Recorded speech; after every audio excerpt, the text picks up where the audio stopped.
I'll get started here. So, hello and welcome to STEMpaths, where students are going to unpack papers, study paths, and the people behind the science.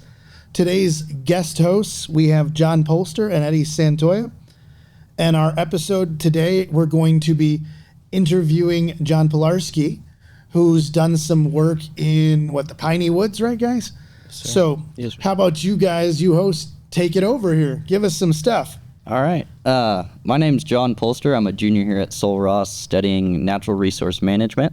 And this is Eddie. Hello, guys. My name's Eddie Santoya. I'm a senior. I graduate this May, and my major is natural resource management. All right. So our paper that we found that John was a part of is Tree Cover Limits Occupancy of Declining Game Birds. So before we get into the paper, John, can you introduce yourself, tell us a little bit about your past and, how you got to where you are now? Yeah, so I am actually a migratory game bird biologist with North Dakota Game and Fish. And so this paper just came out about a month ago, beginning of 2025. But that was during my time in East Texas working as a quail biologist with tall timbers. And so unfortunately, in some respects, I'm not working with bobwhite directly anymore. I'm in the waterfowl world. But this particular paper is something that we had been working on during my time in East Texas. But yeah, I did my master's at Tarleton State University on bobwhite and quail, and I finished that up in about 2021, and then had been working with quail ever since. And then this last November, took a job with North Dakota Game and Fish as a migratory game bird biologist. So all of this is kind of, hold over from some of the past work that I had done with quail. So you decided to go north and freeze. Yes, that's exactly right. So it's pretty nice now. Our winter wasn't too bad, thankfully. So it wasn't too bad of an adjustment this first year. Very cool. So yeah, I guess Eddie and I are going to kind of paraphrase what we got from your article, and then you can tell us if that's accurate and kind of, correct us. So yeah, it was a really cool article. I really found it interesting how you had proof to back up that the canopy cover did affect the actual bobwhite, populations and stuff. And using the ARUs to, detect the birds, I think that's super cool. Eddie, what do you think about it? Yeah, I thought it was very interesting, because, I never been to the Piney Woods. I'm from South Texas myself, so reading something that's still in Texas, but, just different geologic location, found it very interesting, and got quite a bit of questions for you, actually. Yeah. But good. Yeah. So did they miss anything in the overarching thing? No, I think it's great that you guys found it interesting. I think with a lot of researchers, they publish papers and they kind of get filed away, or nobody reads them, or people don't find it interesting, especially undergraduates, to be able to read these papers and digest them and understand what's going on with them. I think is good. I take it as a compliment too, just from a writing standpoint, that it's because you don't want to load these papers with too much jargon, and so I think if they're easily digestible, that's a compliment and all the better. So I'm glad you guys found it interesting. Yes, sir. Which actually transitions us to some of the next questions we were thinking of, really, which are based on what they said, and what were you kind of hoping some readers would take away from the research? I think, for us, when we were originally conceptualizing this project and coming up with it, one of the goals was kind of to first identify, are there quail in East Texas on some of the public lands that we have, and where they are? Because, when people think about quail in Texas, probably the last place that they're thinking of is East Texas. We don't even, Texas Parks and Wildlife doesn't even survey for bobwhite in that part of Texas anymore. And it's not, it's kind of one of the forgotten areas, and it had been historically a pretty stronghold for quail in Texas. But again, the populations just had declined to a point where people had kind of forgot about them. So it was really neat. And one of the goals, I think, was just to kind of get a hold on where some of the last remaining pockets of wild bobwhite are in our public lands in East Texas. Because that's another thing, too, that's really important. Texas is obviously heavily privately owned, but in Texas, there's over 600,000 acres of national forest and public land. And I think identifying some of those pockets where some of these quail are existing and still occupying, as well as the covariates that are, influencing their occupancy, whether that be tree cover or fire history, I think was, really the overarching objective of this particular study. Yeah, population-wise, what are the numbers like in the piney woods? And like historically, is there any history of like major numbers of birds there? Yeah, I think it's hard, when we think of population estimates, people want a number, right? And they want to know how many quail are there. Nobody's really even conducting the surveys to give you a population estimate, but there was actually some really good quail hunting back, before the 1980s, and quail were still hanging on into the 80s and 90s, but, certainly by the turn of the century, they had declined to a point to where people, had really forgotten about them, and weren't too concerned with them anymore just because they weren't there, and now it's just, if there are quail, they're in incredibly small pockets. It's pretty rare to end up seeing them, unfortunately. Yeah. I guess that is kind of difficult. Everyone does want a number. And so you just have to be like, yes, there are quail there, or no. Which then gives you, how many is enough? Yeah. Do we have enough? Right. How many? Yeah. Yeah, I would argue in some of these places, I don't know that there's even enough for, long-term population persistence. One of the numbers, at least just from some modeling exercises, is that you'd need to have 800 birds in a population to sustain itself through those natural fluctuations that happen over, a 100-year time period. But that 800 bird number, they've got to be somewhat connected. And I don't know if you can find too many places in East Texas right now where there are 800 birds that are connected. So you've just got these small pockets that are still hanging on. So, and that's kind of one of the things that we wanted to identify too, is where are these populations or pockets of birds existing on our public lands that we might then be able to prioritize habitat restoration on? Because that's another thing too, is there's, large acreages that could eventually be quail habitat, but if there's no birds even remotely close to those areas, you do all that habitat work and you put all that investment into it, there's no birds to respond to it, then, it's kind of like, well, you're not going to see quail, right? I think a common adage that we hear a lot, especially in the quail world, is build it and they will come. Well, if you don't have any birds left on the landscape to come, they're not going to come. So, yeah. For us, we wanted to be able to at least provide some tangible results to, organizations or agencies like U.S. Forest Service. Here, you've got some birds still hanging on here. If you're going to prioritize any management that's going to benefit them, this is where you're going to do it, or this is where you want to put your resources. Mm-hmm. So looking at like translocation, that's you're saying it's better to just focus on the birds that we do have rather than bring new birds in and have them have to adjust to the new environment. Yeah, and we don't, generally speaking, translocation should be a last resort. Mm-hmm. You want to focus on that habitat management first, and hopefully you're doing it in a place where there are still some birds that can respond to that management. That's always the first and foremost goal, is that habitat management on the front end. But yeah, translocation should be used as more of a last resort, where you've done all that work, you've done all the habitat restoration, things are looking good, but the birds just haven't responded because they're at too low of a population level to even do so. That's when translocation becomes appropriate. Mm-hmm. So, what was the initial idea that really got the study going? In East Texas, myself and Dr. Brad Kubechka, who is the primary author on this particular paper, he's the director of the East Texas Piney Woods quail program through Tall Timbers. We had been working and talking with U.S. Forest Service about trying to carve out some acreage in our national forest that would be amenable to quail restoration and habitat management, with the goal of basically increasing quail populations to eventually sustain a hunter harvest and provide a recreational opportunity for upland game hunters in that particular area. But again, there hadn't been that much interest in quail in East Texas for a long time. Populations that declined to a level that was just so low that, we just didn't even really have a handle as to where these birds were left, if there were even still some on the landscape. And so that was kind of the I guess, driving questions and driving factors we've been conducting this particular study. Yeah. So before you started this whole thing, what were some challenges that you knew you were going to have to face? I mean, you've mentioned 2 or 3 times actually finding pockets of birds, but were there any other like major challenges that you had to go through? Sure.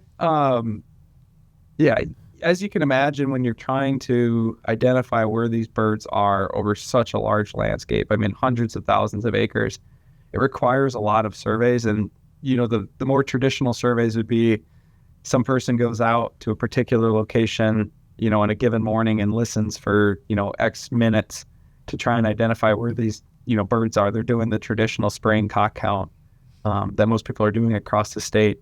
If you're going to do that over a large area, obviously that would take a ton of manpower. That would take tons of hours. It just logistically wouldn't be feasible. So that's one of the challenges that we faced, but we kind of overcame that with the use of ARUs, which is definitely, people have been using them for a while now, but I think the use of those devices has gained a lot of popularity in the last couple of years. But even still, getting out ARUs at 144 different locations is still a pretty heavy task. And then also developing a program that's able to analyze all of that data that's collected. That's obviously one of the big challenges. But I think, just logistically getting all those ARUs out, making sure all the equipment's set and functioning. I mean, talk about technical difficulties. I certainly experience them with the use of ARUs too. So just kind of mitigating all of that and making sure that everything's done in a way that's publishable and systematic is probably one of the biggest logistical constraints in this particular study. We should quickly define ARUs for people who are listening and don't know what those are. Yeah, autonomous or acoustic recording units. They're little devices that you can put out and they basically listen. And they, the recordings, they capture all of the bird calls that are calling in a certain, whatever the radius of audibility is for those particular units. So, they might be able to hear out to 250 meters or 300 meters, depending on the bird species that you're listening to. But they're basically recording, you can program to record for however long, whenever you want. So they're just, recording, and then you analyze those data, in our particular case, to basically quantify how many birds called and when and where they called.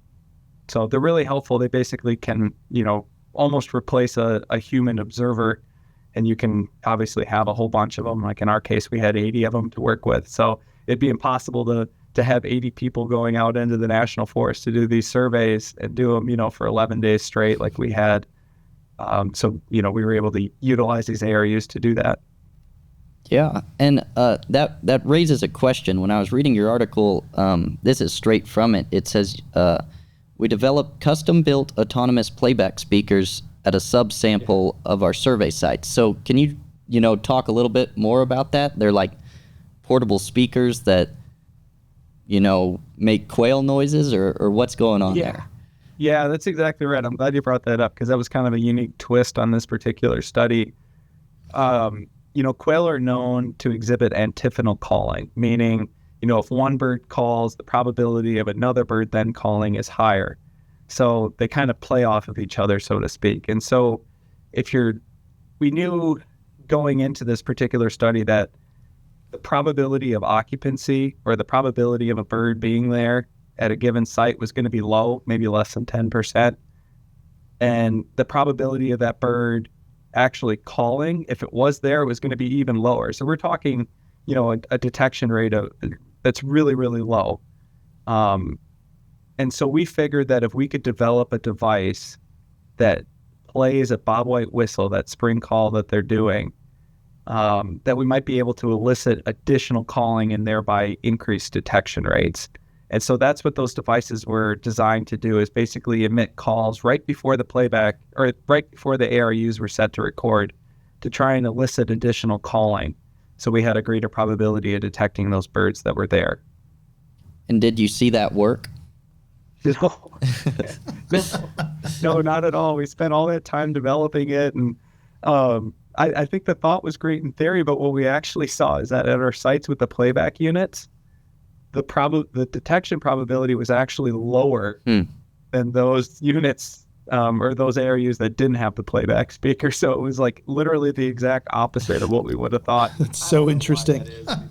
That's what we put in the paper. We're just, I don't know what was driving that. Hopefully, we thought that the call that the playbacks were playing was pretty realistic. It certainly sounds realistic, and they've been used successfully in other studies. But in our instance, it had actually lower detection at our playback sites than our sites without them. So I don't know. So it kind of backfired in a way. Yeah, that's pretty interesting. What was the writing process like for this paper? The writing process, Dr. Kubechka handled a lot of it because I was in the process of moving and coming up here to North Dakota, but it was very smooth. I mean, we had just wrapped up this particular study in June of last year. That's when we did all the field work. And then the data analysis was a couple of months. And then, to go through the publication process, it usually takes a couple of months. So it was very quick how everything came together. And I think that's, when you're able to conceptualize these studies and then, kind of draft a manuscript while you're going through the process, doing the field work, and then, analyzing the data all the while you're working on the manuscript, it helps streamline a lot of these projects and get your results out and published a lot quicker than maybe if you were to just sit on data for a while and then kind of chip away at it over time. So otherwise, it really wasn't bad at all. And a lot of people aren't kind of getting towards your question. And a lot of people aren't familiar with the publication process. I know I've got a paper that's been in review now for 8 months because of reviewer findings. So to hear that yours is going so fast went so fast is fantastic. Yeah, it's really good. And I mean, I've definitely published in different journals that weren't as fast. Getting the reviewer edits back after you originally submit it can take a couple of months, unfortunately, and it kind of depends on who your reviewers are and maybe the journal that you're submitting to. So yeah, in this particular instance, we were super grateful that it went so quickly and we got really good edits back from reviewers and we're able to make those edits and changes and get it out there. So it was pretty nice. Do you enjoy writing as a part of your research? Yeah. Generally I do. And some people really, really enjoy it. Some people hate it. I feel like I'm sometimes in between. It's not my favorite way of writing. Obviously, as you guys probably read, like it's pretty dry. It's pretty bland, which, might be sometimes difficult to write. But yeah, generally I enjoy it. Yeah. So you talked about how you're a waterfowl biologist up in South Dakota, right? North Dakota. So how did you get to where you're at, like there? Like, what was your reasoning to go from quail to waterfowl? Well, I guess I have to back up even before I came down here for quail. I did my undergrad at the University of North Dakota and had worked with upland nesting waterfowl ecology as kind of undergraduate research for 3 years while I was there, and was really fortunate to have a fantastic advisor, Dr. Susan Feligi, who was a great mentor and kind of got me involved in field research, the writing process, being able to give presentations at TWS meetings, all of that good stuff. And, originally when I was an undergraduate, I wanted to be a waterfowl biologist. That was kind of my big goal. And new graduate school was going to be kind of the next step logically, which is how I wanted to progress with my career. And, it was really difficult to find a waterfowl project and honestly get accepted to a program and taken on as a graduate student. And, the particular project with Dr. Dale Rollins and Dr. Heather Matthewson at Tarleton State opened up, and I was like, well, heck, I really wanted to be a waterfowl biologist, but at the same time, I really like hunting. I really like bird hunting. And, this particular project, the graduate project, was a project, that I thought had tangible outcomes with a game bird species. So I decided to take it. But, originally I started as kind of a young waterfowl biologist, and that was kind of my original interest. So that's how I ended up back here. It's just kind of from those prior connections before I came to Texas and started working with quail. But it has, me moving, I miss quail, and I always will. They'll hold a special place in my heart. I really interested in them and love them. But it's also at the same time, I think, good to be back doing something a little bit different, but still, game related.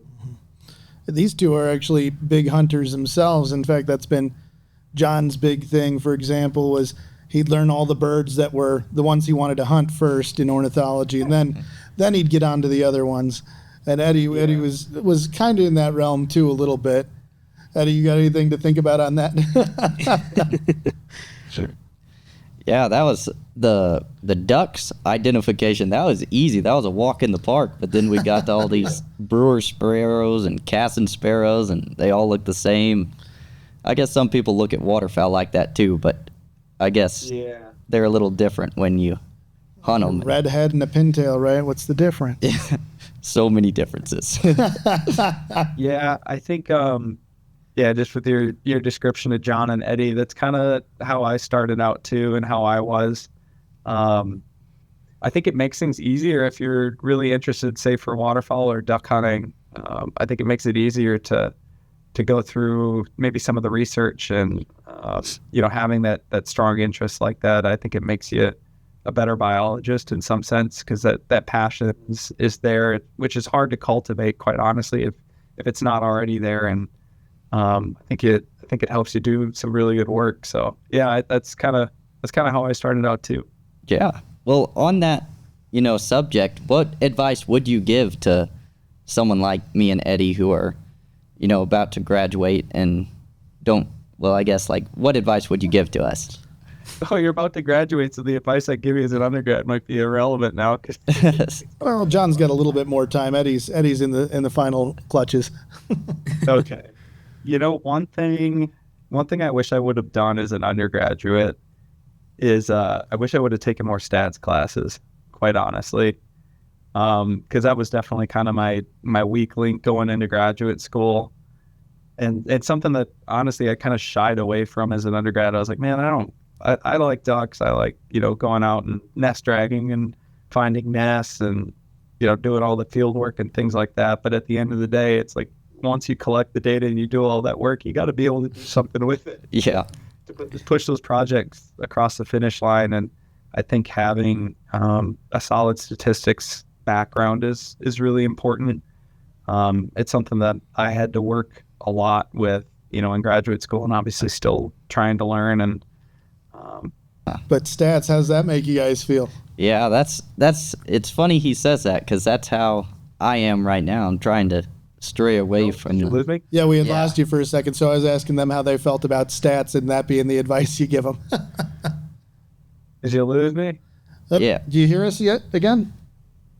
Yeah, I can hear you guys. All right. Okay. Yeah, I was asking them about how they feel about you telling them stats is the way to go. Yeah, probably not good. Yeah. Yeah. I got another question on, I guess, subjects that we don't enjoy, I guess. I took a GIS class, and it was pretty challenging, but I read in your paper that that's what y'all used to, determine what the canopy cover was in different areas. So can you just tell me a little more about that GIS program you used, and if that was smooth or difficult or any challenges or anything? I think if you're familiar with it, it's really not all that bad, but like anything, it just takes practice and getting familiar with it. I think, one of the things with reading these papers is you look at the methods section, and you might be looking at what they're using in the modeling, or, using ArcPro, and it might seem daunting, but, honestly, the more you work at it, the easier it becomes, and that it doesn't seem as complex, the more experience that you have with it. But no, it was utilizing Landsat data from the rangeland analysis platform, which classifies canopy cover for you, and then basically generating, I think it was a 250 meter buffer around our ARU locations, and then summarizing the canopy cover within those buffers. That's kind of what we assumed to be the radius of audibility. So if we heard a bobwhite, we assumed that it was going to be within 250 meters of those ARU locations. So, I mean, it's a fairly simple process, quite honestly, once you get the Landsat data, being able to do that in ArcPro. So, to me, it's not, I guess, that intimidating, but maybe for somebody that doesn't have a lot of GIS experience or a lot of experience in ArcPro, it might seem that way. Yeah. So did you go and, back up what ArcGIS was finding there? Like, did you look at that on foot and you could see like a noticeable difference in the canopy cover? Yeah, we didn't do any measurements in the field. That's one thing that we didn't end up doing. We relied heavily on that Landsat data. But yeah, I mean, so there's a WMA in the Sabine National Forest where we detected basically most of the birds that we found. They were in that Moore plantation. And it's extremely noticeable, those locations that we were finding birds in versus where we weren't finding them. The difference in the canopy cover, and then obviously the understory too, the amount of prescribed fire that's being used is kind of that other critical component. But yeah, you can see that it's pretty night and day. And I guess I want to reiterate too, like a lot of the findings that we had in this particular study, quail are found in areas with low canopy covers or low basal areas. That's another common metric that people use in piney woods.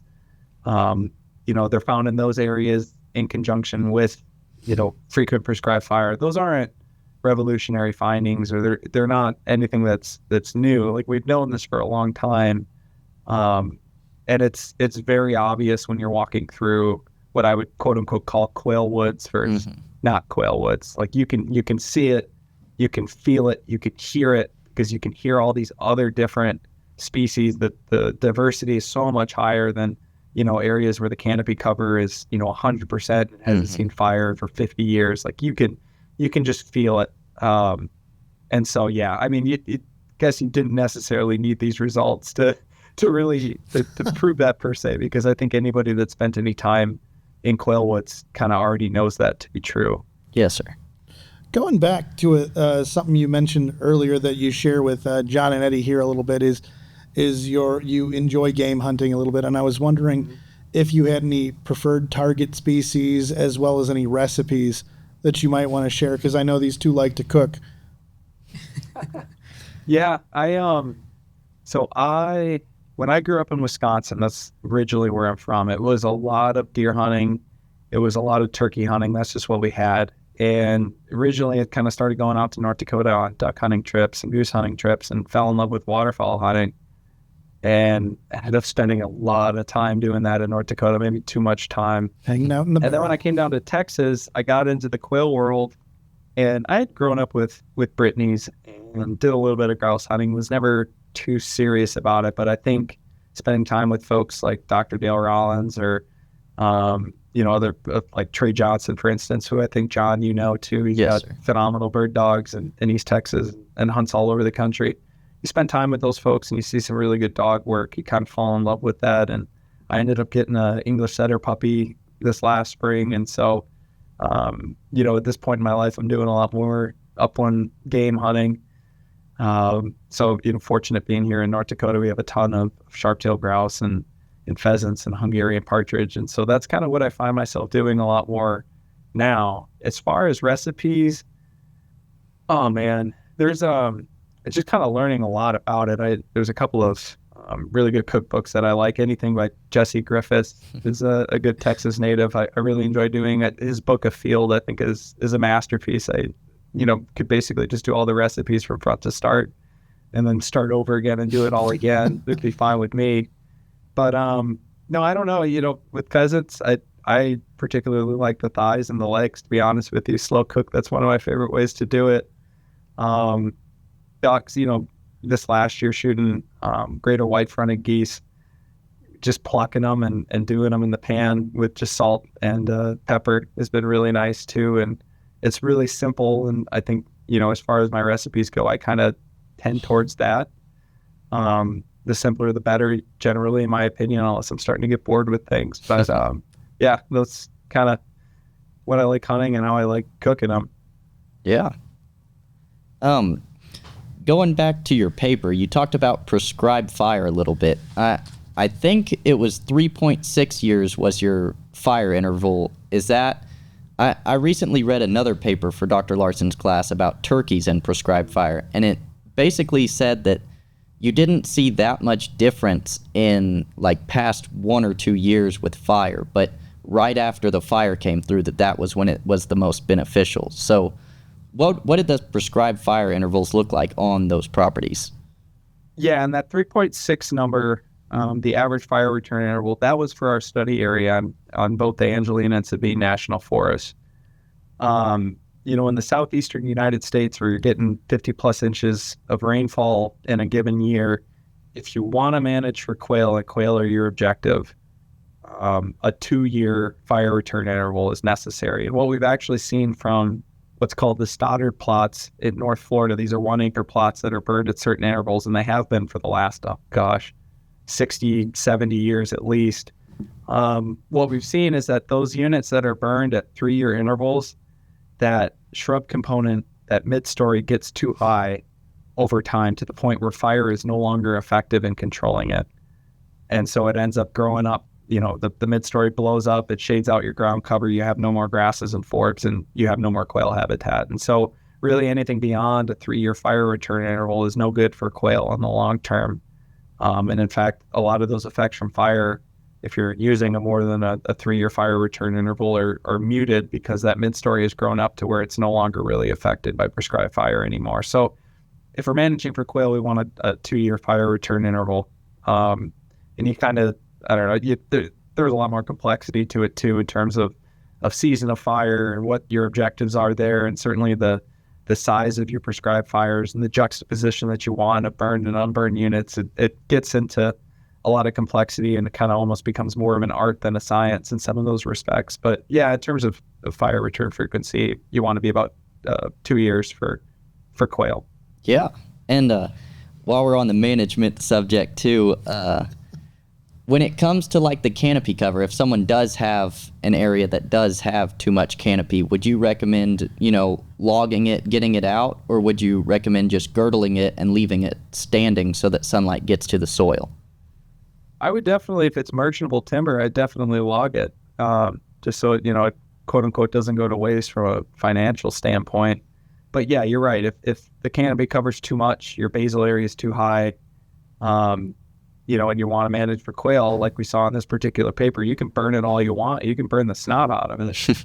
But you're probably not going to see a difference in your quail population until you get that canopy cover lower. So yeah, logging it would be kind of that big first step, and then reintroducing fire thereafter. And that's one other thing I want to mention too, is you're not going to have quail without both a lower canopy cover and frequent prescribed fire. Those two have to go hand in hand. But when your canopy cover is too high, your effects from prescribed fire are definitely muted, and so you're not going to have the same return, essentially, in those situations. Uh-huh.